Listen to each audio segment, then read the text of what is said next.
हरे हरे हरे राम राम राम हरे हरे। ओम ज्ञानतिमिरान्धस्य ज्ञानाञ्जनशलाकया चक्षुरोन्मिलितं येन तस्मै श्रीगुरुवे नमः। श्रीचैतन्यमनोभीष्टं स्थापितं येन भूतले स्वयं रूपा कदा मह्यं ददाति स्वपदान्तिकम्।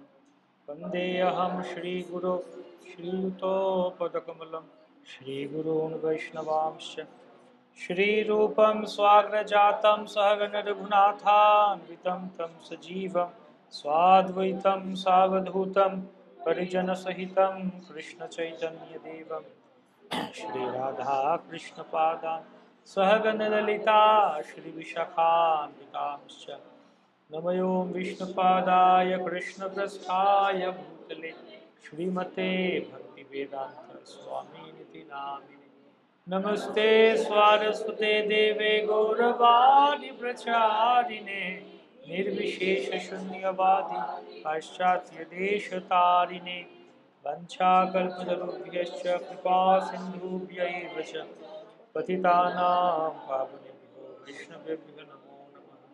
श्री कृष्ण चैतन्य प्रभु नित्यानंद श्री अद्वैत गदाधर श्रीवासदि गौर हरे कृष्णा कृष्ण कृष्ण हरे हरे हरे राम राम राम हरे हरे। हरे कृष्णा।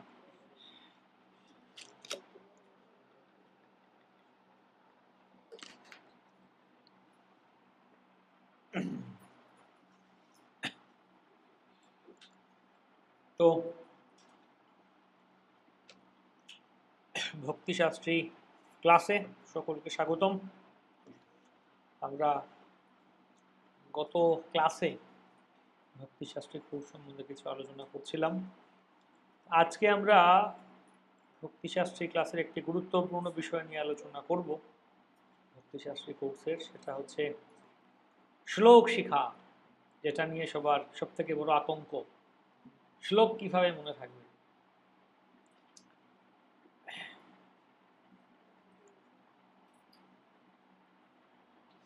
প্রথমত শ্লোক শেখার গুরুত্বটা কি? শ্লোক কেন শিখবো? শ্লোক প্রয়োজন আছে কি? সংস্কৃতে বলেছেন এগুলো, হয়তো সংস্কৃত কথা আমরা প্রথমেই সংস্কৃত জানি না, বাংলায় বললেই তো হয়। ঠিক আছে, বাংলায় কথাগুলি বাংলায় মনে রাখবো। অনেক যেমন বিদেশি ভক্ত আছেন বা প্রভুপাদের শিষ্যরা আছেন যারা, ওরা তো সংস্কৃত জানতেন না বা জানেন না, অনেকে করেছেন কি গীতার অনুবাদ এজ ইট ইজ মুখ, অনেক শ্লোকের অনুবাদ অক্ষরে অক্ষরে মুখস্থ করে ফেলেছে। ওনারা যখন প্রবচন দেন অনেক সময় বলেন যে ভগবান বলেছেন গীতার অষ্টাদশ অধ্যায় 65 নম্বর শ্লোকে, এ বলে এক্স্যাক্টলি গীতার বই অনুযায়ী পুরো অনুবাদ বলে দেন। মানে শ্লোক শিখতে পারেননি তো অনুবাদ শিখে নিয়েছেন, ভালো, মনে রাখলেই হলো নাকি। তবে সংস্কৃত যেহেতু আমরা বাঙালি এবং আমরা আমাদের সুবিধা রয়েছে, কারণ আমরা বাঙালি, আমাদের সুবিধা কি, আমরা এই বাংলা ভাষাটা সংস্কৃত থেকে এসছে, অনেক মিল আছে। একটু চাইলে, একটু বুদ্ধি দিয়ে পড়লে বা একটু ভেবে চিনতে পড়লে আমরা শ্লোকগুলো শিখতে পারি, এত কঠিন না। কিন্তু যারা একদম ইংরেজি বা রাশিয়ান, ওদের তো কিন্তু মিল নেই সংস্কৃতির সাথে, ওদের জন্য শেখা অনেক কঠিন। আমাদের অনেক কিছু মিল আছে, বোঝা যায়। তো কেন শ্লোক শিখবো সবার আগে? যে শ্লোক শেখার গুরুত্বটা কি সবার আগে এটা দেখে নাকি, কেন শ্লোক শিখবো, শ্লোক শেখার সুবিধাটা কি? তো প্রথমত দুটো দৃষ্টিকোণ থেকে আমরা দেখব, একটা হচ্ছে ব্যক্তিগত প্রয়োগ, আর একটা হচ্ছে প্রচার ক্ষেত্রে প্রয়োগ। ব্যক্তিগত মানে নিজের জীবনে প্রয়োগ, আর একটা প্রচারে গিয়ে অন্যের কাছে বলা, নিজের হিতের জন্য আর একটা অন্যের কাছে বলার জন্য, পরোপকারের জন্য। একটা স্বউপকার, একটা পরোপকার। তো আগে চাচা আপন প্রাণ বাঁচা নাকি, নিজের জন্ম সার্থক করো, তারপরে পরোপকার। তো নিজের ভক্তিতে গতকালকে যেটা আলোচনা করছিলাম আমরা, যে কেউ বলতে পারেন যে আমি তো প্রচার করি না, এত আমি তো সাধারণ আছে। আমি তো একজন সাধারণ গৃহিণী, বা আমি সাধারণ পূজারী, তো আমি তো এত শ্লোক টোক শিখে তো বই ভক্তিশাস্ত্রী করে কি লাভ? যারা পূজারী প্রভুরা পাঠ করেন, যারা যারা প্রচারক, তারাই শিখবেন, তারাই পড়বেন, শ্লোক ভক্তিশাস্ত্রী করবেন না। নিজে ভক্তিতে দৃঢ় হওয়ার জন্য আমাদের শাস্ত্র ভালো করে অধ্যয়ন করতে হবে। তাই ব্যক্তিগত প্রয়োগ, নিজের জীবনে কিভাবে প্রয়োগ, নিজের ভক্তিকে আরো কিভাবে আমরা বাড়িয়ে তুলব, ভগবানের দিকে আরো এগিয়ে যাব, তার জন্য আমাদেরকে আগে শ্লোকের গুরুত্ব বুঝতে হবে। কি সেটা? ব্যক্তিগত প্রয়োগ, নিজের জীবনে প্রয়োগ। তো প্রথম কথা হচ্ছে আমাদের ভক্তি যে আমরা করছি, এই যে তন্ত্র মন্ত্র গ্রন্থ এত কিছু আছে আমাদের কাছে, আমরা বই পড়ছি, আমরা এই তো ব্রত তপস্যা করছি, সব কিছুর মুখ্য বিষয় হচ্ছে কি? কৃষ্ণ স্মরণ।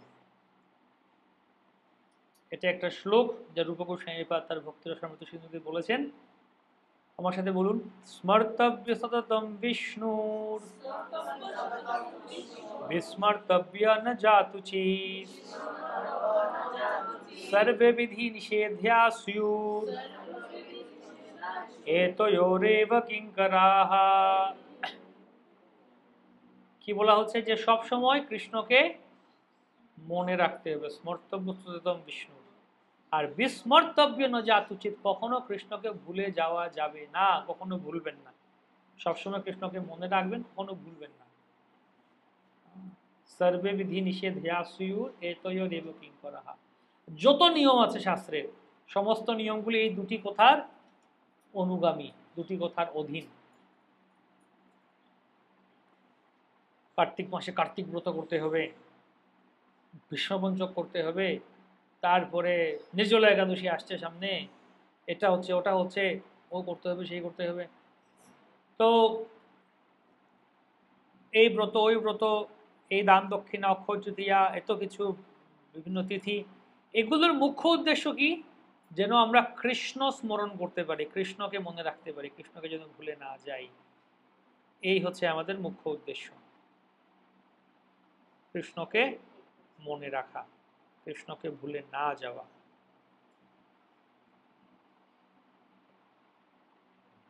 ঠিক কিনা?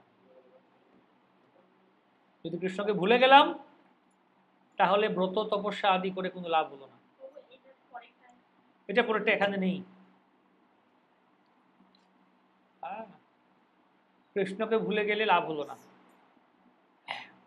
মানে এমন তো না খেয়ে আছি, উপবাস করে আছি, আর শুধু মনে হচ্ছে আরে কখন খাবো কখন খাবো, নির্জলা একাদশী কখন শেষ হবে, আরে কখন ব্রত কখন শেষ হবে, কখন বিশ্বপঞ্চ কখন শেষ হবে। তাহলে কাকে মনে করলাম? কৃষ্ণকে মনে করার থেকে কাকে মনে করলাম? খাবার খাবার খাবার। তাহলে সেটা কৃষ্ণ স্মরণ হলো না। তাই কেন বলা হয়েছে নির্জলা উপবাস, কেন বলা হয়েছে এই উপবাস, এই ব্রত? কারণ না ওই দিন আমরা খাওয়া দাওয়া ভুলে গিয়ে কৃষ্ণকে স্মরণ করতে এত ব্যস্ত যে খাওয়ার সময় নেই, খাওয়ার কথা চিন্তা করার সময় নেই আমাদের। আমরা কৃষ্ণ স্মরণ, কৃষ্ণ নাম করতে এত ব্যস্ত, এরকম। এজন্য বলা হয়েছে উপবাস। কিন্তু আমাদের উল্টো, উপবাস করতে করতে, খাওয়ার কথা মনে করতে করতে কৃষ্ণকে স্মরণ হচ্ছে না। তাই কৃষ্ণ স্মরণই হচ্ছে সমস্ত কিছুর উদ্দেশ্য। অনেকে প্রশ্ন, এটা করবো কি, ওটা করলে ভালো হবে কি, ওটা করলে এটা করা যায় কি? উদ্দেশ্য, যদি এটা করলে কৃষ্ণ স্মরণ হয় আমার, তাহলে করুন। ওটা করলে যদি কৃষ্ণ স্মরণ না হয়, তাহলে করবেন না। চেতনা হচ্ছে মূল। কৃষ্ণ স্মরণ যেহেতু আমাদের জীবনের মূল লক্ষ্য, তাই এই শ্লোকগুলি শিখলে আমরা করতে পারি কি?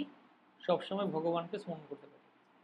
আপনি যে কোনো জায়গায় গেছেন, বাসে হোক ট্রেনে হোক, ট্রেনে করে যাচ্ছেন, বাসে করে যাবে, লাইনে দাঁড়িয়ে আছেন, অন্য কোথাও আছেন, যে কোনো সময় আপনি এই শ্লোকগুলি মনে করতে পারেন। প্রহ্লাদ মহারাজের প্রার্থনা, ধ্রুব মহারাজের প্রার্থনা, সুন্দর সুন্দর কুন্তি দেবীর স্তুতি।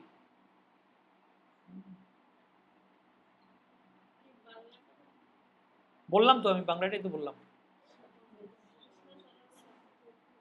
কি এটা আমার কথা শোনার দিকে মন দিন, ওটা লিখবেন পরে, আগে শোনার দিকে। বাংলাটাই বলছি এতক্ষণ ধরে, এটার কথাই তো বলছি আমি, যে সব সময় কৃষ্ণকে মনে রাখতে হবে, কখনো কৃষ্ণকে ভুলে যাওয়া যাবে না। এই দুটি কথা, এই দুটি কথা, সবসময় কৃষ্ণকে মনে রাখুন, কখনো কৃষ্ণকে ভুলবেন না। এই দুটি কথাই হচ্ছে সমস্ত বিধিয়ান নিষেধের মধ্যে মূল সার। তো সেই জন্য এই শ্লোকগুলি যত শিখবো আমরা, যত মনে রাখবো, তত আমরা কৃষ্ণকেই তো মনে রাখবো। সুন্দর কৃষ্ণের রূপ বলছেন, বরহা পীরম নটবর বপু করণয়র করণিকারম। কৃষ্ণের কত সুন্দর রূপ বলা হচ্ছে। কৃষ্ণের দয়ার কথা বলছেন, অহোবকীয়ম স্তনকালকূটম। সুন্দর কৃষ্ণের দয়ার কথা বলছেন। কৃষ্ণের কথা মনে হবে, তারপরে গীতার শ্লোক মনে করবে, কৃষ্ণের বাণী মনে হবে আমাদের, ঠিক আছে। তারপরে যে প্রার্থনা, প্রার্থনা করা ভগবানের কাছে। তো কিভাবে প্রার্থনা করবো? ভগবানের কাছে গেলে আমাদের প্রার্থনা খালি হাতে যাওয়া উচিত নয়। ভগবানের কাছে গেলে কিছু চাইতে হবে আমাদের, আমরাও খালি হাতে যাবো না, কিছু না কিছু নিয়ে যাওয়া উচিত। আর ভগবানের কাছে গিয়েও খালি দাঁড়িয়ে থাকবো না, দর্শন করবার কিছু চাওয়া উচিত। আপনি রাজার কাছে গেছেন, যদি কিছু না চান রাজার অপমান, ঠিক না? রাজার কাছে গেছেন, রাজার কাছে কিছু একটা চাইতে হয়। যা বলছেন, বললো কি চাই, বলছে না আমার কিছু চাই না, বলে চাও কিছু একটা। রাজার একটা অসম্মান যদি কিছু না চান আপনি। রাজাকে সম্মান করার জন্য হলো তার কাছে কিছু চাইতে হবে। ভগবান অনন্ত ব্রহ্মাণ্ডের রাজা, রাজাধিরাজ, তার কাছে আপনি কিছু না চান, তার কাছে একটা অসম্মান, ঠিক কিনা? তার কাছে কিছু চাইতে হবে। কি চাইবেন সেটা আপনারা জানেন। হ্যাঁ, ধনম দেহি, জনম দেহি, এগুলো চাইবো? টাকা টাকা টাকা টাকা টাকা, তো খালি বলে ভগবান প্রচার করতে পারি? হ্যাঁ, একটু ভক্তি খালি খালি, ঠিক আছে। কিন্তু কিভাবে চাইবেন সেটা হচ্ছে এই শ্লোকগুলি মাধ্যমে চাইতে পারে। এই শ্লোকগুলি আপনি বলতে পারেন ভগবানের কাছে গিয়ে, যে প্রহ্লাদ মহারাজ কি চেয়েছিলেন নৃসিংহদেবের কাছে, ধ্রুব মহারাজ কি চেয়েছিলেন ভগবানের কাছে, কুন্তি দেবী কি চেয়েছিলেন কৃষ্ণের কাছে, বৃত্রাসুর কি চেয়েছিলেন। তো সেগুলো যদি শিখেন, অর্জুন কি চেয়েছিলেন কৃষ্ণের কাছে, সেগুলো যদি শিখেন, ওগুলো ভগবানের কাছে গিয়ে বলতে পারেন। কি বলেছেন অর্জুন? কার্পণ্য দোষ অপহত স্বভাব পৃচ্ছামি ত্বাম ধর্ম সম্মূঢ়চেতঃ यच्छ्रेयसं निश्चितं ब्रूहि तन्मे শিষ্যস্তেহম সাধি মাম ত্বাম প্রপন্যম। যে হে ভগবান, আমি কার্পণ্যজনিত দোষের ফলে আমি এখন কিং কর্তব্য বিমূঢ় হয়েছি। আমার কি করা উচিত, কি করা উচিত না বুঝতে পারছি না, আমি হতভম্ব হয়ে গেছি। তাই এখন আমি সর্বতভাবে আপনার শরণাগত হলাম, আপনি আমাকে আপনার শিষ্যরূপে করুন। এই শ্লোকটা আপনি রাধা মাধবের কাছে গিয়ে বলতে পারেন, ঠিক কিনা? যে হে ভগবান, আমিও এরকম অর্জুনের মতো, অর্জুন বলছেন আমিও এরকম কার্পণ্যজনিত দোষের ফলে আমি এখন হতভম্ব হয়ে গেছি, কি করবো ভগবান বুঝতে পারছি না। আমার জীবনে কি করা উচিত, কি করা উচিত না, কিভাবে আমি জীবনকে এগিয়ে নেওয়া, আমি বুঝতে পারছি না। তাই আপনি আমাকে আপনার শিষ্যরূপে গ্রহণ করুন, আমাকে বলুন। এই শ্লোকটা আপনি ভগবানের সামনে গিয়ে গাইতে পারেন, প্রার্থনা হয়ে গেল, ঠিক কিনা? তাহলে আমরা অথেন্টিক, প্রামাণিকভাবে প্রার্থনা হলো। কারণ নিজের মন করা ভাবে হলে ভগবান এটা চাই ওটা চাই একটা কিছু বলে দেবো আমরা। তো সেজন্য সুন্দর করে যে শ্লোকগুলো বললেন, ভগবান খুশি হবেন যে দেখো এই ভক্তটা এসে অর্জুনের শ্লোক আমার কাছে বলছে, বাহ, অর্জুনের কথা সুন্দর শ্লোকটা আমাকে এসে বলছে, বা এই এই ভক্ত এসে আমার কাছে কুন্তি দেবীর শ্লোকটা বলছে। এতে কৃষ্ণও খুশি হবেন, কুন্তি দেবীও খুশি হবেন, অর্জুনও খুশি হবেন, নাকি? তো এই জন্য ভগবানের কাছে আমরা খুব সুন্দর করে প্রার্থনা করতে পারি, তখন ভগবান অত্যন্ত খুশি হবেন। প্রামাণিক হবে, শিখুন না এই শ্লোকগুলি গিয়ে, ওগুলো গান। হ্যাঁ, কৃষ্ণের এবং সেই মহান ভক্তদের উভয়ের কৃপা লাভ করতে পারি। তাই সুন্দর করে আসলে ভক্তির 64 অঙ্গের মধ্যে একটা একটা অঙ্গ আছে। 64টি অঙ্গের মধ্যে এটা একটা, যে ভগবানের কাছে স্তবস্তুতি, ভগবানের বিগ্রহের সামনে স্তব পাঠ করা, স্তব করা, ভগবানের স্তুতি করা। তো দেখবেন ভাগবতে সব, যারা বৃত্রাসুর, কুন্তি দেবী যার কথা বললাম, বা নাগপত্নীরা, ঋতু মহারাজ, যখনই ভগবান আসছেন ভগবানের সামনে ওনারা স্তুতি করেছেন, প্রার্থনা করেছেন, কত সুন্দর সুন্দর শ্লোকে স্তুতি করেছেন। ভগবান সামনে এসছেন, আপনি বলেন হ্যাঁ হরে কৃষ্ণ, হাই হাই হাই, হরে কৃষ্ণ, ভগবান কেমন আছো, কালকে তোমাকে দেখে গেছেন, আজকে ভালো আছো তো, ব্যাস, এরকম নাকি? ভগবানের সামনে তার স্তুতি করা উচিত। যেমন নাগপত্নীরা করেছেন, কুন্তি দেবী করেছেন, স্তুতি করা উচিত সুন্দর সংস্কৃত শ্লোকের। জন্য ভগবানের আরেকটা নাম হচ্ছে উত্তম শ্লোক। উত্তম শ্লোক মানে ভগবানের কাছে খুব উত্তম শ্লোক, সুন্দর শ্লোকের দ্বারা ভগবানের কাছে প্রার্থনা করা হয়, ভগবানের স্তুতি করা হয়। তাই এই শ্লোকগুলি একটা একটা করে শিখুন, একটা ডেইলি একটা করে শ্লোক বলুন ভগবানের কাছে গিয়ে, ভগবান এই শ্লোকটা শিখে দিন, সুন্দর। ঠিক আছে, ভগবান হচ্ছেন আমাদের সকল সময়ের বন্ধু। তো সকল সময়ের বন্ধু হলে কি হবে?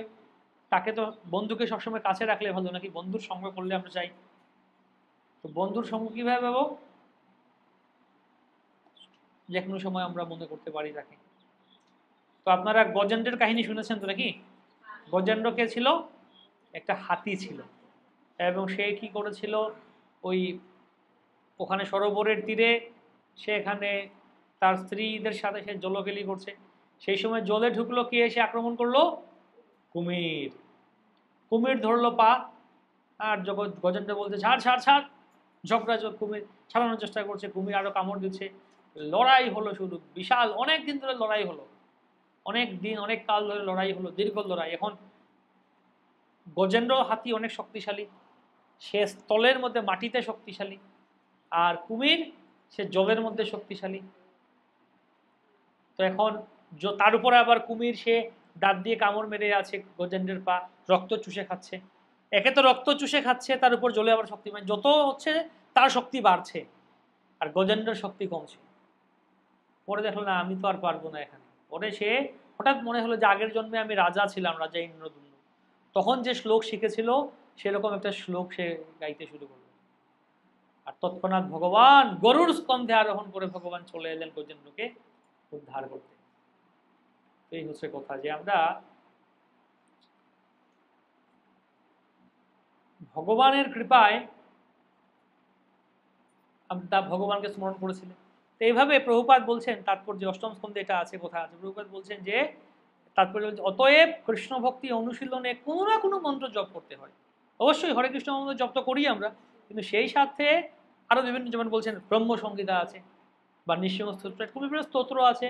প্রত্যেক ভক্তরই কোনো না কোনো মন্ত্র কীর্তন করার অভ্যাস করা উচিত, যার ফলে সে এই জন্মে আধ্যাত্মিক চেতনায় পূর্ণ সিদ্ধি লাভ না করতে পারলেও পরবর্তী জন্মে যেন সেই কৃষ্ণ ভাবনার অমৃত ভুলে না যায়, এমনকি যদি সে এক পশুর শরীরও প্রাপ্ত হয়। কি বললেন, যে যদি এই জন্মে যদি আমরা ভগবানের ধামে যেতে না পারি তাহলে কি হবে? হ্যাঁ, তো পুনরায় যদি আবার জন্ম হয় তাহলে যেন আমরা কমপক্ষে, যদি আবার ওই শ্লোকগুলি মনে হয়ে যায়, এই যে ভক্তি শাস্ত্রে করছি আমরা এই জন্মে, যদি আবার পরে আবার জন্মগ্রহণ করতে হয়, হতে পারে এই শ্লোকগুলি মনে আসবে, এই গীতা শিখেছিলাম কার্পণ্য দোষ মনে মনে হয়ে যাবে। তো এই জন্য এই শ্লোকগুলি এখন এখন থেকে মনে রাখা তো ভালো।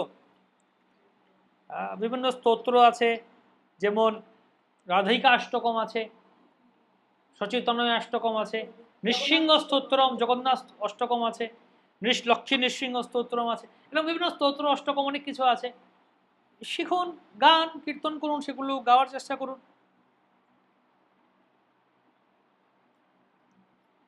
এমন তো নয় জগন্নাথ জগন্নাথ অষ্টকম শুধুমাত্র ওই রথযাত্রা এলেই গাইব, বা ওই দামোদর মাস এলেই দামোদর অষ্টক গাইব, ওরকম না, সারা বছর আপনি গাইতে পারেন। ভগবান দামোদরের স্তুতি করছেন, সারা বছর আপনি গাইতে পারেন।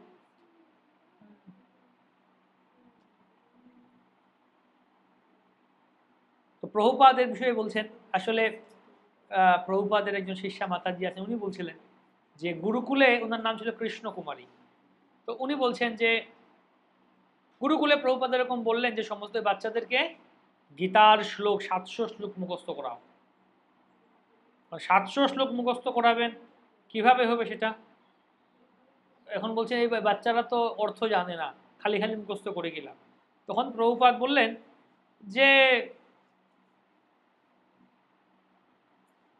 তারা যদি বাই চান্স, বললেন যে যদি এই 3-4 বছর বেশি বেশি হয়ে যাচ্ছে, অনেক আমাদেরকে আসলেই তা করতে হবে, শ্লোক মুখস্থ করাতে হবে? প্রভুপাদ বললেন না, হ্যাঁ করাও। শ্লোক মুখস্থ করাতে চেয়েছিলেন, তারা অধ্যায়ের পর অধ্যায় যেন শ্লোকগুলি ঘর ঘর করে বলে যেতে পারবে। তিনি বলছেন যে আমাদের সূক্ষ্ম দেহে নিত্যকাল ধরেই এই শ্লোকসমূহের ছাপ বিদ্যমান। যদি এই শিশুরা এই জীবনেই ভগবত ধামে ফিরে না যায়, পরবর্তী জন্মে সেগুলি তাদের সাথে যাবে। ইতিমধ্যে সেখানে সম্পূর্ণ ভগবদ্গীতা তাদের সাথে থাকবে, তাদের সহযোগিতা করার জন্য। তাই সেই শিক্ষাটি আমাকে আশ্বস্ত করেছিল। বাচ্চাদেরকে শেখানো উচিত শ্লোকগুলি। আচ্ছা, অনেকে বলছে আমি তো সংস্কৃত জানি না, কিভাবে শিখবো? এই শ্লোকগুলি শিখতে শিখতে আপনি সংস্কৃতের অনেকটা শিখতে পারেন। হুম, শ্লোক শব্দার্থগুলো দেখে দেখে পড়বেন, শব্দগুলোর অর্থ ভালো করে বুঝে বুঝে পড়বেন, এতে অনেক সংস্কৃতে আমরা বুঝে ফেলতে পারি। হুম, আবার কেউ বলতে আমাদের মনে থাকে না, মাথায় থাকে না, বয়স হয়ে গেছে, মাথায় থাকে না, মনে থাকে না। তো আমাদের যে মাথাটা হচ্ছে কীরকম, এটা হচ্ছে আমাদের শরীরের পেশির মতো। সেই জন্য জিমে যায়, এক্সারসাইজ করে গিয়ে তাতে পেশি বাড়ে, মাসেল বড় হয়, বডি বিল্ডার হয়, শক্তি বাড়ে, অত ওয়েট লিফটিং করতে পারে। প্রথমে গেলে যাবে 10 কেজি উঠাও, তো 10 কেজি উঠাতেই কোমর ব্যথা, অবস্থা খারাপ হয়ে যাচ্ছে। তো যদি এক্সারসাইজ জিম করবে, এই করবে, দেখবেন না 10 কেজি, 20 কেজি, 30 কেজি, 50 কেজি উঠাতে পারছে, হ্যাঁ, 100 কেজি উঠাতে পারছে, এরকম তার শক্তি হয়ে যাবে। তো অভ্যাস করতে করতে তার শক্তিটা বাড়বে এবং ক্ষমতা বাড়বে, পেশি বাড়বে। আমাদের ব্রেইন, আমাদের যে মস্তিষ্কটা হচ্ছে এরকম, এই পেশির মতো। যত আমরা অভ্যাস করব তত এটা বাড়বে, তত এর শক্তি বাড়বে, তত এর ক্ষমতা বাড়বে। হ্যাঁ, এই হচ্ছে কথা। এই আমাদের এই চেষ্টা করা উচিত। প্রথমে দেখতে পারেন যে একটা শ্লোক শিখতে অনেক দিন লাগছে, করে যান করে যান, দেখবেন কিছুদিন পরে দেখবেন আর তাড়াতাড়ি শিখতে পারছেন শ্লোকগুলি, আরো তাড়াতাড়ি শিখতে পারছেন শ্লোকগুলি। মন নিয়ন্ত্রণ করে শ্লোকগুলি আমাদের মন নিয়ন্ত্রণ করতে সাহায্য করে। এই সংস্কৃত শ্লোকগুলি যখন উচ্চারণ করবো আমরা, সুন্দর, দিব্য, নারায়ণ কবচ, কত সুন্দর সুন্দর শ্লোক, তো সেগুলো উচ্চারণ করলে আমাদের মন শান্ত থাকবে, নিয়ন্ত্রণ থাকবে। আমার মনে আছে আমি যখন কলেজে পড়ি,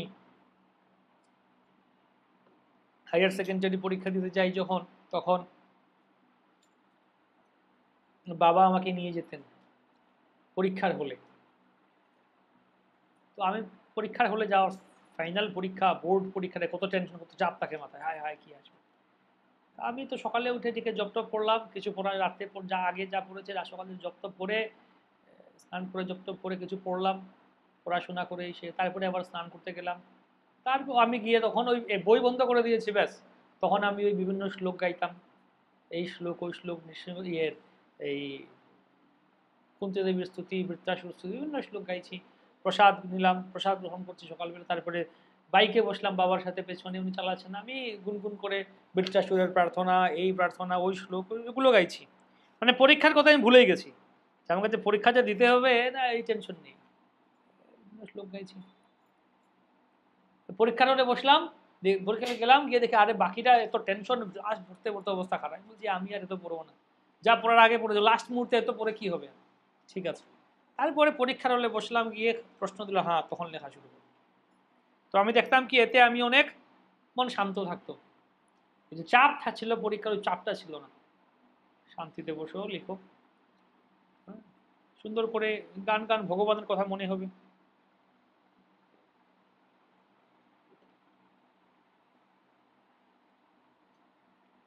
এগুলো আমাদের চিত্ত শুদ্ধি করে, হৃদয় শুদ্ধ করে, এই শ্লোকগুলি হৃদয় বিশুদ্ধ করে। আর সংস্কৃত শ্লোক ভগবানের বলা শ্লোক, ভগবানের ভক্তদের, শুদ্ধ ভক্তদের মুখ থেকে নিঃসৃত শ্লোক, ভগবান সম্বন্ধে কথা হৃদয় শুদ্ধ করে, এগুলো পড়ার মাধ্যমে শেখানো। আচ্ছা, ব্যক্তিগত ক্ষেত্রে হলো নিজের জীবনে, তাই ভক্তি ক্ষেত্রে নিজে ভক্তিতে এগোনোর জন্য আর স্থির থাকার জন্য এই শ্লোকগুলি অবশ্যই অত্যন্ত সুন্দর, গুরুত্বপূর্ণ। এবার প্রচারে যাব আমরা, প্রচারে গিয়ে এগুলো প্রয়োগ করব কিভাবে, কার কাছে বলবো কিভাবে প্রচারে। তো প্রথম কথা হচ্ছে, প্রচার করতে গেলে আগে আমাদের সিদ্ধান্ত ভালো করে বুঝতে হবে, না হলে আমরা মানসিক জল্পনা কল্পনা করব, যা ইচ্ছা বলে দেব, জানি না, ভুলভাল বলে দেব, এটা খুব বড় একটা সমস্যা, বড় একটা অপরাধ, ভুলভাল সিদ্ধান্ত বলা। তো সেজন্য সিদ্ধান্ত বলিয়া চিত্তে না করো অলস, ইহা হইতে কৃষ্ণে লাগে সুদৃঢ় মানস, চৈতন্য মহিমা জানি এসব সিদ্ধান্তে, চিত্ত দৃঢ় হইয়া লাগে মহিমা জ্ঞান হইতে। সিদ্ধান্ত ভালো করে জানলে তখন কি হবে, এটা করে সিদ্ধান্ত অলস করা উচিত, আলসি করা উচিত না। হ্যাঁ এতগুলো শ্লোক না, আলস্য করা উচিত। ভালো করে যত বেশি আমরা সিদ্ধান্তগুলি জানবো, তত আমাদের ভগবানের কথায় আমাদের মানে মনটা আরো স্থির হয়ে লাগবে, চিত্র দৃঢ় হইয়া লাগে মহিমা জ্ঞান হইতে।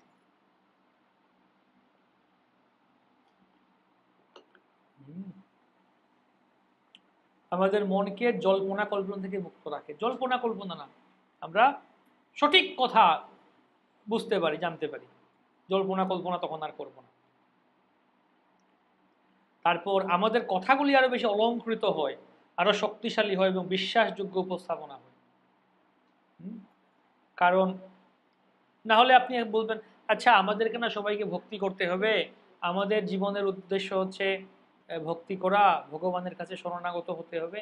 বলছি মুখে আচ্ছা ঠিক আছে, কিন্তু যখনই বলবো জানেন ভগবান গীতায় বলেছেন সর্বধর্মান পরিত্যাজ্য মামেকং শরণং ব্রজ, ভগবান হ্যাঁ আচ্ছা আচ্ছা ভগবান বলেছেন, একটা সংস্কৃত শ্লোক যখন বলবো তখন আমার কথাটা আরো আরো শুনতে ভালো লাগবে, বলবো হ্যাঁ ঠিক আছে, আরো বিশ্বাস হবে তখন শাস্ত্রটা ঠিক বলা হয়েছে।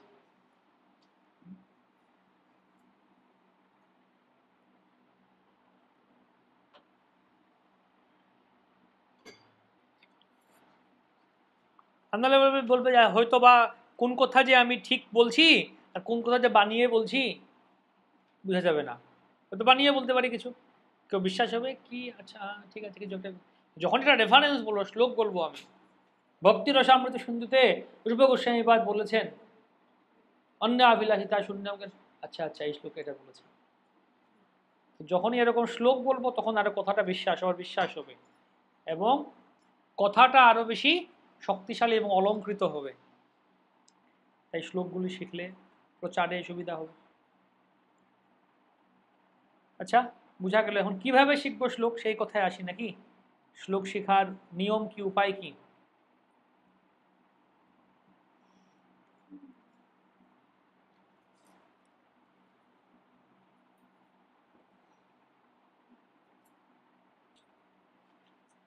প্রথমত এই শ্লোক শেখাটাকে এটা একটা মজার একটা কাজ বলে মনে করতে হবে। শ্লোকটিকে ভালোবাসতে হবে, মানে এটা শ্লোক, এটি একটি আনন্দদায়ক, এটি ফান, এটি একটি আনন্দদায়ক একটি ক্রিয়া। এমন না হায় হায় আমাকে ভক্তিশাস্ত্রী শ্লোক শিখতে হবে, ঈশাবাস্যামিদং সর্বম মনে হচ্ছে না, এটা একটা মজার একটা কাজ। শ্লোকটা দেখুন, পড়ুন, শ্লোকটাকে আগে ভালোবাসুন, শ্লোকে কি বলা হয়েছে, ঠিক কিনা? ভালোবাসা না থাকলে হয়? ভালোবাসতে হবে শ্লোকটাকে আগে, তবেই সেটাকে আমরা শেখার জন্য উৎসাহ পাবো শেখার জন্য এবং সহজে শিখতে পারবো, মনে রাখতে পারবো।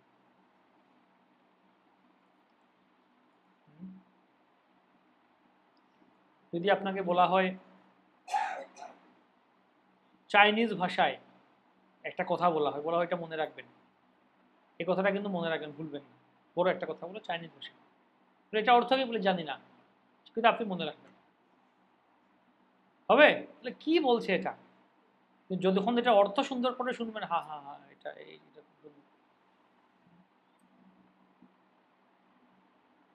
এইভাবে সংস্কৃত তো আমাদের ভাষা না, আমরা জানি না এটা আমাদের ভাষা না, আমাদের ভাষা কিন্তু এখন আমরা জানি না, ভুলে গেছি এটা আমাদেরই ভাষা সংস্কৃত।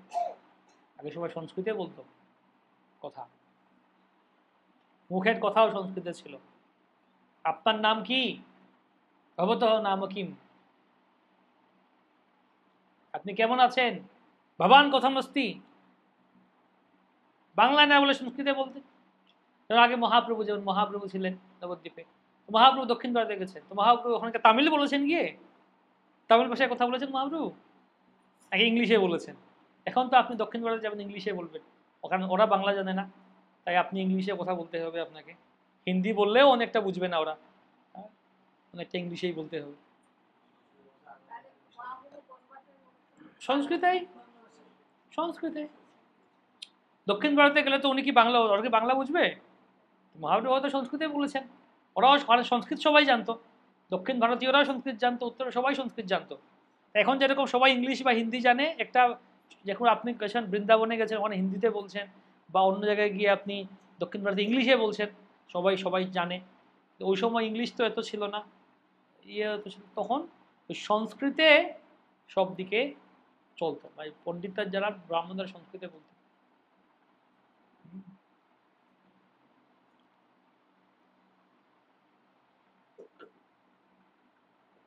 আমি খেতে চাই, অহম খাদিতুম ইচ্ছামি, আমি খেতে চাই। হ্যাঁ, তো আপনি বাংলায় না বলে সংস্কৃতে বলতে পারেন আমি, অহম। তো দেখুন, অহম কথার মানে কি? গীতায় এরকম কোন কথা আছে অহম? কোন কথা আছে? অহম ব্রহ্মাস্মি, দেখুন তার মানে আমি। অহম সর্বস্ব প্রভব, আমার কাছ থেকে সবকিছু এসছে। তো অহম হয়ে গেল।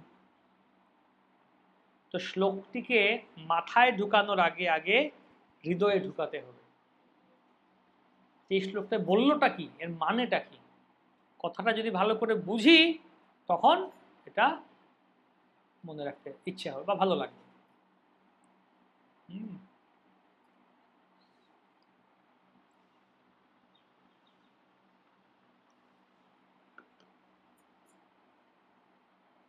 শ্লোকটির মূল বক্তব্যটি বুঝার চেষ্টা করুন, কি বলেছে এখানে, এটা বুঝুন। তবে গিয়ে কিভাবে বুঝবেন? অনুবাদটা ভালো করুন, একবার পড়ুন, দুবার পড়ুন, তিনবার পড়ুন, বুঝার চেষ্টা ধীরে ধীরে পড়ুন যে এখানে আসলে কি বলতে চাইছে। যে সর্বধর্মান পরিত্যাজ্য মামেকম শরণং ব্রজ, অহম ত্বাং সর্ব পাপেভ্যো মোক্ষয়িষ্যামি মা শুচঃ। সমস্ত ধর্ম, সকল ধর্ম, আসুন বসুন, সকল ধর্ম পরিত্যাগ করে কেবল আমার শরণাগত হও, আমি তোমাকে সমস্ত পাপ থেকে মুক্ত করব, তুমি শোক করো না। আর একটু চাপতে পারেন ওদিকে, বা এখানে খালি আছে, কোন দিকে বসুন কি। হ্যাঁ, শোক করো না, ঠিক আছে। কি বলছেন এখানে? ভগবান বলছেন সমস্ত ধর্ম পরিত্যাগ করে কেবল ভগবানের শরণ গ্রহণ করা করতে হবে, একমাত্র ভগবানের শরণ। আচ্ছা, কত সুন্দর কথা ভগবান বলছে। তো কথাটার অর্থ যদি ভালো করে বুঝতে পারি আমরা, তখন এটা মনে করতে চাইবো আমরা। অনেকে ভক্তি শাস্ত্রীতে শ্লোক পরীক্ষা দিতে আসে, সংস্কৃত শ্লোক ধাক্কা মেরে মেরে বলে দিচ্ছে, মানে সর্বধর্মান পরিত্যাজ্য, মানে ধাক্কা মেরে মেরে শ্লোকটা কোনোভাবে বলে দেয়, কিন্তু অনুবাদটা বলতে পারে না। অনুবাদটা বলুন, সমস্ত সমস্ত ধর্ম, কি যে অনুবাদটা বলে, তার মানে কি অনুবাদটাও মুখস্থ করে পড়েছে, না বুঝে পড়েছে, না বুঝে পড়েছে, এখন ভুলে গেছে। না বুঝে পড়ার নয়, বুঝে বুঝে পড়ুন, মিলিয়ে মিলিয়ে পড়ুন। তো প্রত্যেকটা কথা, প্রত্যেকটা লাইনটাকে ভালো করে পড়ুন। প্রত্যেকটা শব্দের অর্থ কি, সর্ব কথার অর্থ কি, ধর্মান কথার অর্থ কি, পরিত্যাজ্য কথার অর্থ কি, মাম একম শরণম ব্রজ, প্রত্যেকটা কথার অর্থ কি। কার্পণ্য দোষ অপহত স্বভাব, কার্পণ্য দোষ অপহত স্বভাব, পৃচ্ছামি মানে আমি জিজ্ঞেস করছি। প্রত্যেকটা শব্দের অর্থ আগে দেখুন, শব্দার্থ প্রভুপাদ দিয়ে দিয়েছেন, ভালো করে বুঝুন, এটার অর্থ হচ্ছে। তারপরে কি, প্রত্যেকটি বাক্যাংশের অর্থ, এই পুরো বাক্যটার অর্থ কি হয়ে দাঁড়ালো, যে কার্পণ্য দোষ অপহত স্বভাব, এর অর্থ কি দাঁড়ালো, যে কার্পণ্য জনিত দোষের প্রভাবে আমার আমার এখন সেই জ্ঞানটা অপহত হয়েছে বা হরণ হয়েছে। কার্পণ্য দোষ অপহত আমার হয়েছে। তারপরে কি, পৃচ্ছা আমি কথার মানে আমি এখন জিজ্ঞেস করছি। ধর্ম সম্মূঢ় চেতা, ধর্ম সম্মূঢ় হয়, তাহলে পৃচ্ছা আমি ধর্ম সম্মূঢ় চেতা, এটার অর্থ কি দাঁড়ালো এরকম। তারপরে দেখুন যে পুরো লাইনটা, কার্পণ্য দোষ অপহত স্বভাব পৃচ্ছামি ত্বাং ধর্ম সম্মূঢ় চেতা, এই পুরো লাইনের অর্থ কি দাঁড়ালো। প্রভুপাদ দেখবেন অনেক সময় উনি ক্লাসে প্রবচনে পুরো শ্লোকটা বলতেন না, শুধুমাত্র ওই দুটার কথা বলে দিতেন, মাঝখান থেকে একটা লাইন বা আধা লাইন বলতেন, যে এই জন্য ভগবান বলেছেন ভগবদ গীতার অষ্টাদশ অধ্যায়ে মন্মনা ভব মদ্ভক্ত, আমার কথা চিন্তা করো। সবসময় ভগবানের কথা চিন্তা করতে হবে, ভগবানের কথাই চিন্তা করাই হচ্ছে আমাদের মূল লক্ষ্য। প্রভুপাদ পুরো শ্লোকটা বলেন শুধু মন মনা অল্প একটা কথা বলে। তার মানে কি উনি পুরো শ্লোকটার অর্থ ভালো করে জানেন, যখন যে কোনো মাঝখান থেকে বলতে পারছেন। আর যদি পুরোটা ভালো করে না জানলে মাঝখান থেকে বলতে পারবেন না, পুরো শ্লোকটা না বললে তো মনে আসছে না। তাই পুরো শ্লোকটার অর্থ ভালো করে জানা, ভেঙে ভেঙে অর্থগুলো জানা, তখন গিয়ে এগুলো সহজে শেখা যাবে। পদ্যাংশের অর্থ, পুরো পদ্যাংশ তার অর্থ ভালো করে জানা, সম্পূর্ণ বাক্যের অর্থ কি ভালো করে জানা, সম্পূর্ণ লাইনটার অর্থ কি জানা, তবে সম্পূর্ণ শ্লোকটার অর্থ কি জানা। যে কোনো কথা, যেমন আমরা বাংলাতেও, আমরা বাঙালিতে বাংলা কথাটা বুঝতে পারি আমরা। যেমন একটা কবিতা, কবিতা ছন্দ, কবিতা অনেক কবিতা শিখেছি নাকি স্কুলে থাকতে, কবিতা পড়েছি শিখেছি, বাংলায় কবিতা ছিল পড়েছি শিখেছি। কিন্তু সংস্কৃতিতে এগুলো সংস্কৃত কবিতা বলা যায়, কিন্তু সংস্কৃতে যেহেতু জানি না আমরা, শিখতে কষ্ট হয়, যে বুঝে বুঝে পড়লে এগুলো আমরা বাংলা কবিতার মতো শিখতে পারি। এটা অনেক সময় দেখবেন ট্রাকের পিছনে লেখা থাকে বিভিন্ন কথা, লেখা থাকে না, বাসে লেখা থাকে, জেগে গেলেন তো হেরে গেলেন, ব্যবহার বংশের পরিচয়, কথা লেখা থাকে। হ্যাঁ, সুন্দর লেখা আছে, আমরা এগুলো মনে রাখার চেষ্টা করি। ট্রাকের পিছনে লেখা থাকে এটা এটা বিভিন্ন কিছু লেখা। এরকম সংস্কৃতে বিভিন্ন শ্লোক আছে, আর কথাটা ভালো করে বুঝলে হ্যাঁ এই শ্লোকটা কত সুন্দর একটা কথা। তো বাংলাতেও আমরা অনেক কিছু শিখতে পারি। চৈতন্য চরিতামৃত বাংলায় আছে, চৈতন্য ভাগবত বাংলায় আছে, ভজনগুলি বাংলা আছে, ভজনগুলি শিখুন, ওগুলো মনে রাখুন। চৈতন্য চরিতামৃতের কথাগুলি শেখার চেষ্টা করুন, বিভিন্ন শ্লোক আছে। আত্মেন্দ্রিয় প্রীতিবাঞ্ছা আরে বলে কাম, কৃষ্ণেন্দ্রিয় প্রীতি ইচ্ছা ধরে প্রেম নাম। প্রাকৃত করিয়া মূলে মানে বিষ্ণু কলে বর, বিষ্ণু নিন্দা নাহিয়া আর ইহার উপর। বাংলায় শ্লোক, দু তিনবার শুনলে মনে থাকবে আপনাদের নাকি। প্রাকৃত বলিয়া মানে বিষ্ণু কলেবর, বিষ্ণু নিন্দা নাহিয়া আর ইহার উপর। সব থেকে বড় ভগবানের নিন্দা কোনটা, যে ভগবানের ভগবানের দিব্য দেহকে প্রাকৃত বলে মনে করা। আচ্ছা হ্যাঁ, তো এই শ্লোকগুলো এগুলো মনে রাখতে পারে, সুন্দর সুন্দর। তো শ্লোকটা ভালো করে পড়ুন, পড়ে তার উপরে এক বা একাধিক টাইটেল শিরোনাম দিতে পারে। শিরোনাম দিন, যেমন মনে করুন শ্লোকটাকে ভালোভাবে চিন্তা করুন এবং কোন ক্ষেত্রে শ্লোকটিকে প্রয়োগ করা যায়, শ্লোকটাকে কোন কোন ক্ষেত্রে ভালো করে প্রয়োগ করা যায়, ব্যক্তিগতভাবে, প্রচার ক্ষেত্রে। পত্রিকা দেখেননি, পত্রিকায় যেরকম টাইটেল দেয়, যৌতুক চাইতে গিয়ে গ্রামবাসীর গণপিটুনি খেলেন বর আর বরের বাবা, পরে বিস্তারিত। মুরগি চুরি করতে গিয়ে ধরা পড়লো অমুক। হ্যাঁ, তার মানে কি কথাটা একটা কথায় বোঝা গেল, পরে বিস্তারিত ভিতরে আছে। তো সেরকম পুরো শ্লোকটা পড়ে একটা একটা আপনি উপরে শিরোনাম দিন আপনার মতো করে, যাতে ওইটা দেখে আপনি বুঝতে পারেন যে কি এক শ্লোকে কি বলা হয়েছে। তো মনে করুন এই যে শ্লোকটা আছে, সর্বধর্মান পরিত্যাজ্য, এই শ্লোকটার উপরে আপনি কি কি শিরোনাম দিতে পারবেন, পড়ুন তো দেখি। তো আপনারা চিন্তা করুন তো, বা লিখুন, খাতায় লিখতে পারেন কি কি এটার উপর কি কি শিরোনাম হতে পারে।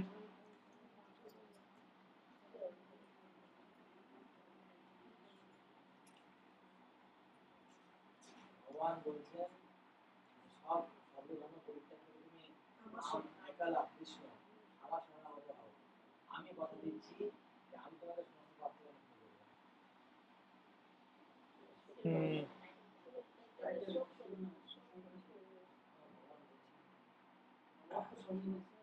ভগবান বলছে আমাদের পাপ থেকে মুক্ত করে উদ্ধার করবে। ভগবান কি বলছেন? সমস্ত ধর্ম পরিত্যাগ করার জন্য। না, আপনি এক কথাই বলুন, যেটা শিরোনাম যেরকম লিখে ওরকম বলি। ভগবান বলছেন এরকম,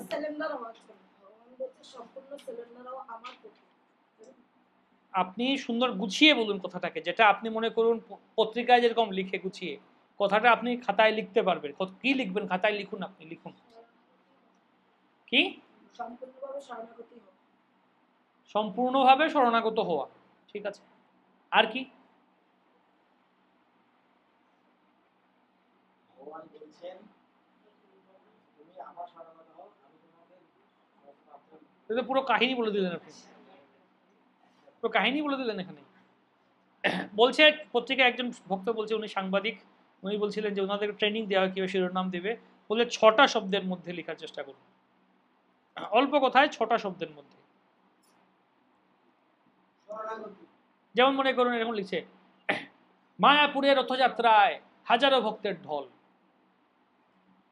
যেরকম ইউটিউবে শিরোনাম দেয়, তারপরে পত্রিকায় লিখে গৌর পূর্ণিমায় লাখো ভক্তের মিলন মেলা। তো এরকম কিভাবে কি লিখতে পারেন?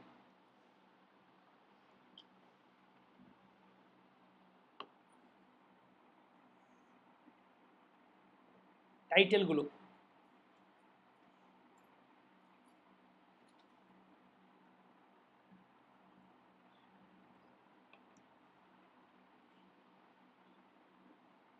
চিন্তা করুন, চিন্তা করুন, লিখুন, চিন্তা করুন।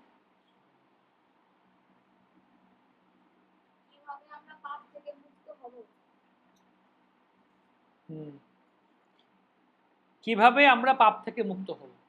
ওকে, ঠিক আছে, আর কি চিন্তা করুন। কিভাবে ভালো করে জব করা যায়।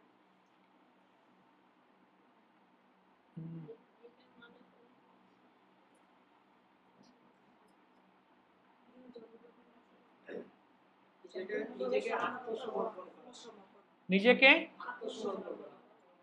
নিজেকে আত্মসমর্পণ করা। ওকে, আর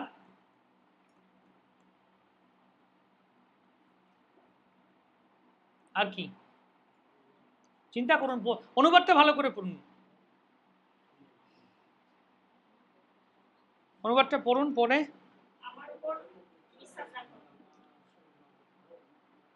আমার উপর, কার উপর? আপনার উপরে? হ্যাঁ, আপনার উপর বিশ্বাস রাখতে বলছে।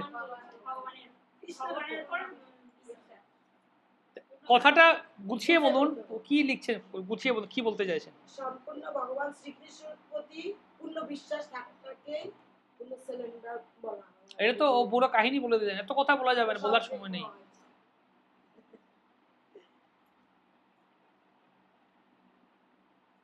কিভাবে পাপ থেকে মুক্ত হওয়া যায় বললেন? শরণাগতি, ভগবানের উপর পূর্ণ শরণাগতি। আত্মনিবেদন। আচ্ছা, আর কি? আত্মসমর্পণ। আচ্ছা, আর কি? কোনো বিষয়ে শোক করো না। শোক করো, তার থেকে বলা যেমন শোক থেকে মুক্ত হওয়া। শোক থেকে কিভাবে মুক্ত হওয়া যায়? ঠিক আছে,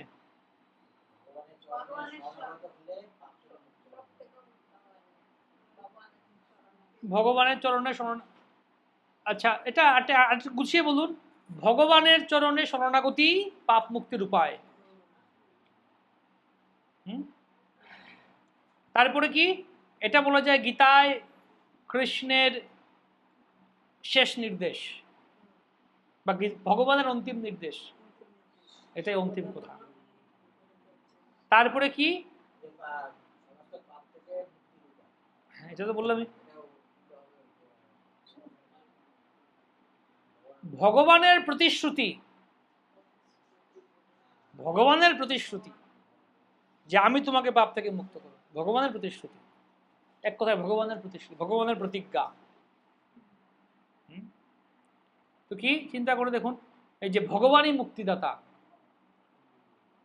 বা হতে পারে ভগবান সর্বপাপ হরণকারী ও মুক্তিদাতা, বা ভগবানের শরণাগত ভক্তরা নির্ভীক, ভয় থেকে মুক্ত হবে, একমাত্র ভগবানেই শরণ গ্রহণ করতে হবে, বা এই যে ভগবান শ্রীকৃষ্ণের অভয় বাণী, ভগবানের অভয় বাণী, ভগবান অভয় বাণী দিচ্ছেন আমি তোমাকে মুক্ত। পাপ থেকে মুক্ত হওয়ার উপায় ভগবানের প্রতিশ্রুতি, ভয় থেকে মুক্ত হওয়ার উপায় বা কার শরণ গ্রহণ করা উচিত, ঠিক কিনা, কৃষ্ণের শেষ উপদেশ, আর কত কিছু। তাহলে দেখুন একটা শ্লোক থেকে, এই যে আপনারা দেখলেন একটা শ্লোক, এই একটা শ্লোকের উপর ভিত্তি করে আমরা কটা পেলাম এখানে? 9টা, আরো অনেক লেখা যাবে।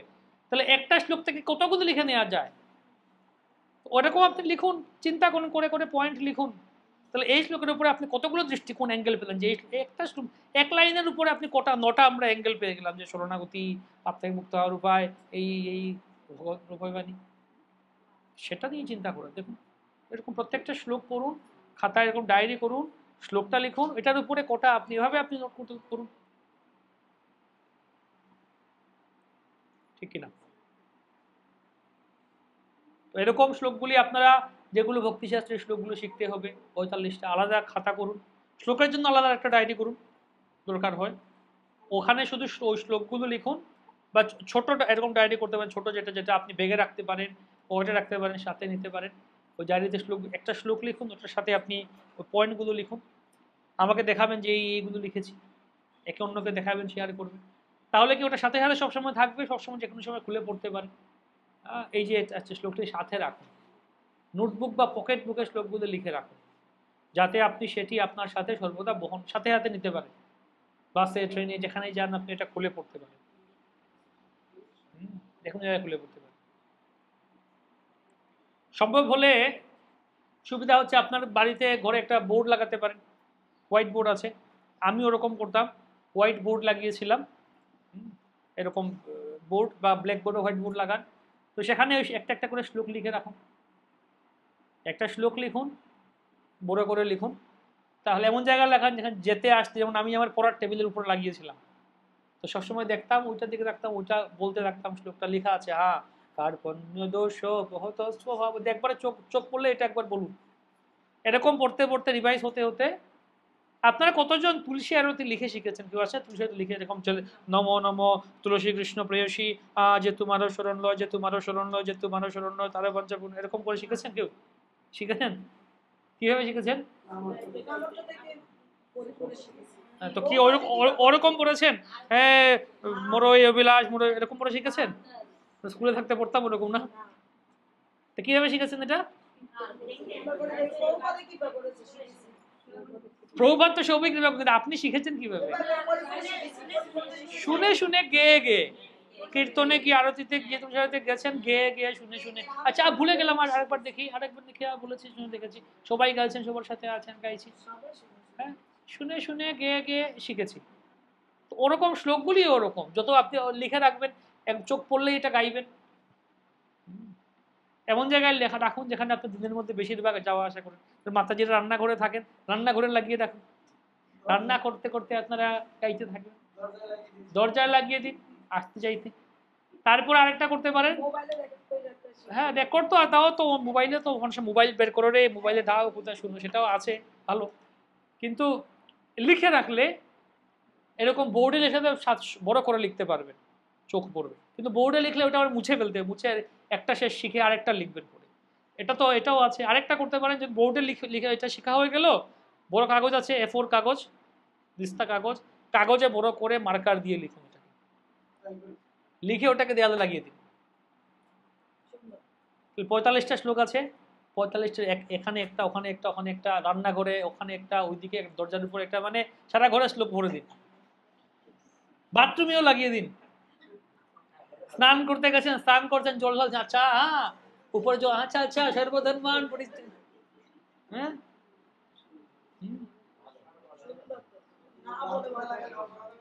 কেন শ্লোক লাগালে অপরাধ কেন হবে? বাথরুমের দরজায় লাগিয়ে দিন, হ্যাঁ বলেছেন অহম সর্বস্ব প্রভব প্রবর্ততে, লাগিয়ে দিন, রান্নাঘরে লাগিয়ে দিন, ড্রয়িং রুমে লাগিয়ে দিন, দরজার সামনে লাগিয়ে দিন, যে আসবে যাবে সেও বলে যাবে।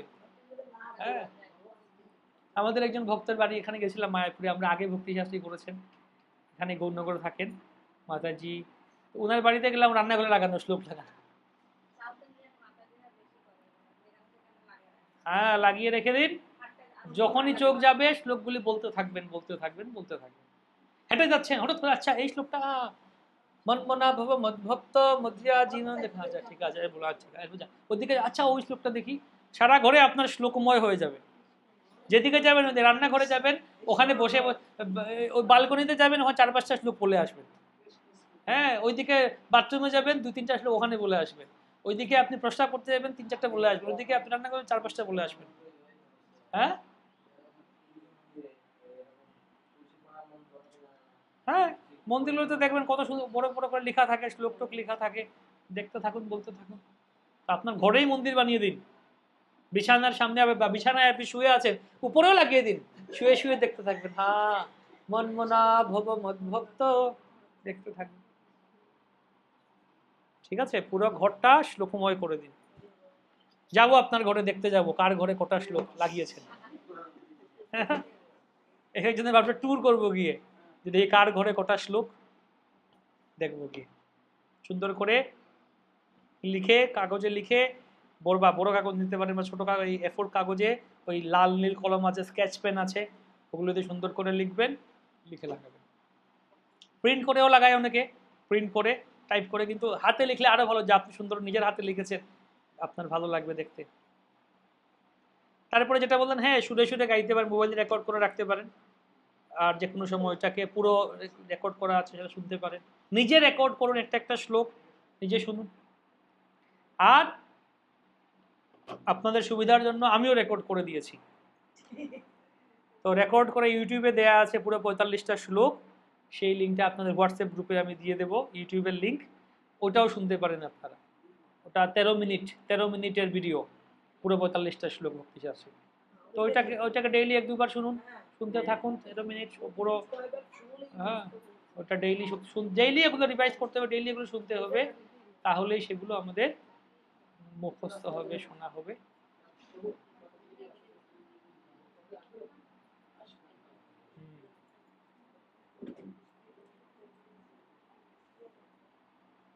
ঠিক আছে। আর কথা হচ্ছে কি, ভক্ত সঙ্গে শিখতে হবে, একা একা আবার হবে না। একা কি আমার নাহি পায় বল হরিনাম, একা একা হবে না। তো এই জন্য বলছেন কি, মচ্চিত্তা মদ্গত প্রাণা বোধয়ন্তঃ পরস্পরম কথয়ন্তশ্চ মাম নিত্যং তুষ্যন্তি চ রমন্তি চ।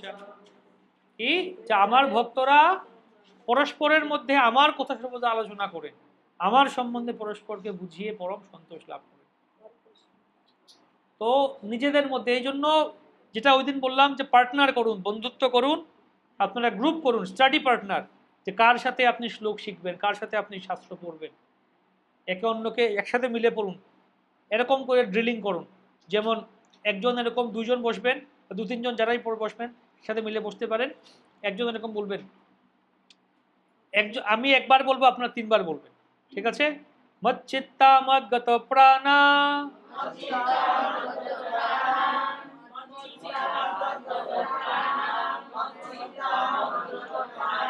বোধয়ন্তঃ পরস্পরম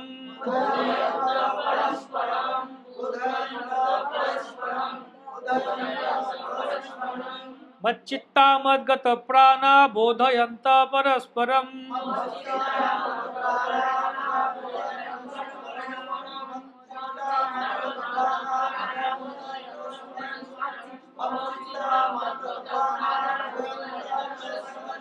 কথয়ন্তশ্চ মাম নিত্যম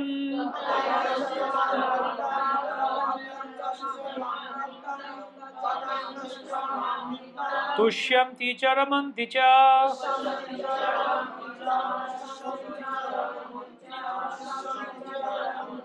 কথয়ন্তশ্চ মাম নিত্যম তুষ্যন্তি চ রমন্তি চ।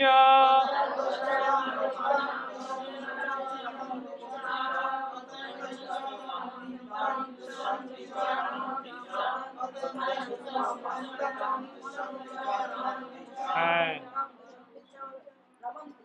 ওরকম একজন বলবেন একবার, বাকিরা 2-3বার করে বলবেন, তারপরে প্রথমে অর্ধেকটা বলবেন 3বার, পরে পুরো লাইনটা বলবেন, পুরো পুরো শ্লোকটা বলবেন।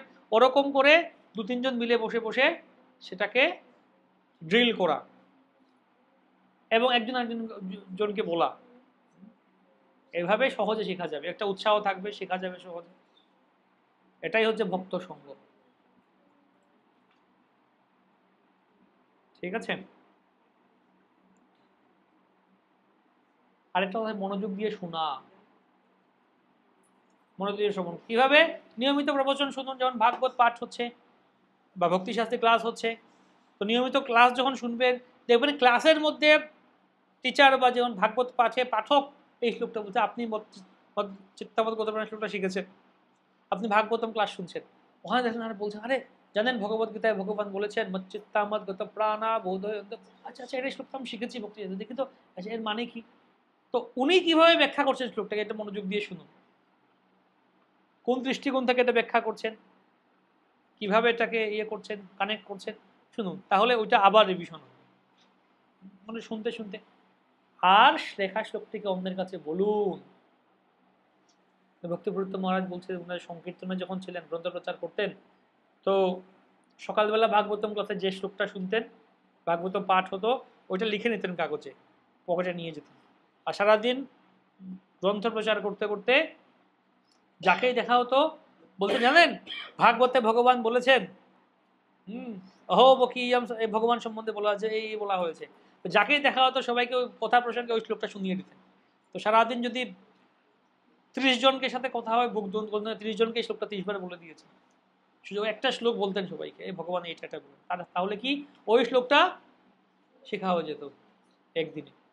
তো সেরকম করে অন্যের কাছে বলুন, একটা শ্লোক শিখুন, সুযোগ পেলেই যার সাথে কথা বলছেন, আরে জানেন ভগবান বলেছেন এই বলেছেন, ভগবান এই মানে কথা প্রসঙ্গ হলেই মেরে দিন, শ্লোকটা মেরে দিন কথার মধ্যে, ঠিক আছে? টার্গেট নিন যে আজকে আমি এই শ্লোকটা 5 জনকে শোনাবো, যার সাথে কথা হবে, দেখা হবে। বা কাউকে না পেলে ফোন করুন, বন্ধু বান্ধবীকে ফোন করুন, এই জানো বা আত্মীয় জানেন ভগবান এটা বলেছে, একটা তোমার ফোন দিলাম, কি হয়েছে, না একটা কথা বলবো তোমাকে মনে হলো, কি ভগবান বলেছেন মচ্চিত্তা মত গুদরপানা, ঠিক আছে ওকে এটা করো, ওকে ব্যাস, হরে কৃষ্ণ। ফোন দিয়ে বলুন এরকম যে এই শ্লোকটা আমি কমপক্ষে 5 জন বা 10 জনকে শোনাবো আজকে আমি। যাকে পাবেন ধরে যাচ্ছে, প্রভু শুনুন শুনুন শুনুন, ভগবান এই বলেছেন, মাতাজি শুনুন ভগবান এই বলেছেন, শুনান, শুনিয়ে দিন, যাকেই পাবেন শুনিয়ে দিন, চান্স পেলেই বলে দিন, না চান্স না পেলে ফোন করে বলুন, ঠিক আছে? যত বলতে থাকবেন তত শ্লোকগুলো সহজে শেখা হবে। মানে এই ভক্তিশাস্ত্রে আপনারা করবেন যেন 45টা শ্লোক, এগুলো যেন মাথার মধ্যে ঘুরতে থাকে সবসময়, ডেইলি একবার 45টা শ্লোক রিভিশন করবেন, মাত্র 45টা শ্লোক। হ্যাঁ 108টা ছিল, বাহ, তাহলে তো সব হয়ে গেছে। 700 শ্লোক মুখস্থ করা উচিত গীতার, তবেই ভক্তিশাস্ত্রী। 700 করতে পারবেন? হ্যাঁ এই তো এইরকম চেষ্টা করলে পারবো। সব প্রথমে বলছেন না, মাথা নাড়ছেন, তাহলে হবে কি? বলুন হ্যাঁ চেষ্টা করবো।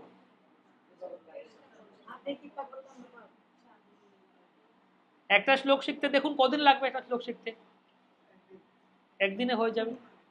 যদি একদিনে হয়ে যায় 700 শ্লোক থেকে কয়দিন? 700 দিন। 700 দিনে কয় বছর? 2 বছরে পুরো গীতা শেখা হয়ে যাবে।